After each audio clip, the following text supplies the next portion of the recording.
Students have their own ideas about language learning. Up to a point, these must be respected. Individuals have different learning strategies and will not respond to methods which they distrust.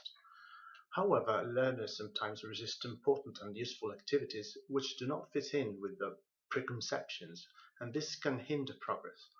So you may have to spend time early in the course training students in new attitudes to language learning.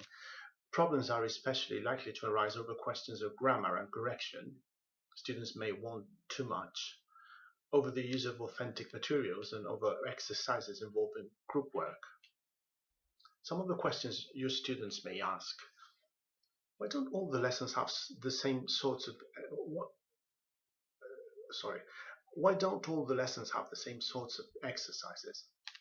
A language contains many different kinds of things, and students' learning styles differ too. Why should lesson plans stay the same? This variety is balanced by a standard unit structure, which should make the book easy for learners to use. Another question would be, are we getting anywhere? We can't see any progress. Unfortunately, this is normal at intermediate level. The students will increase their knowledge and improve their skills steadily, but they can no longer expect dramatic changes overnight. When you know 10 words, learning another 10 doubles your vocabulary. When you know 2,000, learning 10 more doesn't make such an obvious difference. Look through the map of the course occasionally. This will show students what they have learned, where they are going, and how it all fits together. Another question: why isn't there any grammar in this lesson?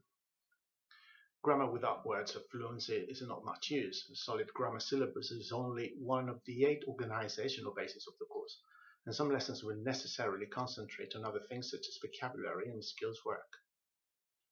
Next question: why don't you correct all our mistakes? There is a time to correct and a time not to. Some exercises focus on fluency and will not work if students are interrupted all the time for minor corrections. The course contains a lot of pair and group work. This is essential for fluency practice, and students must learn not to worry if the teacher doesn't check everything they say.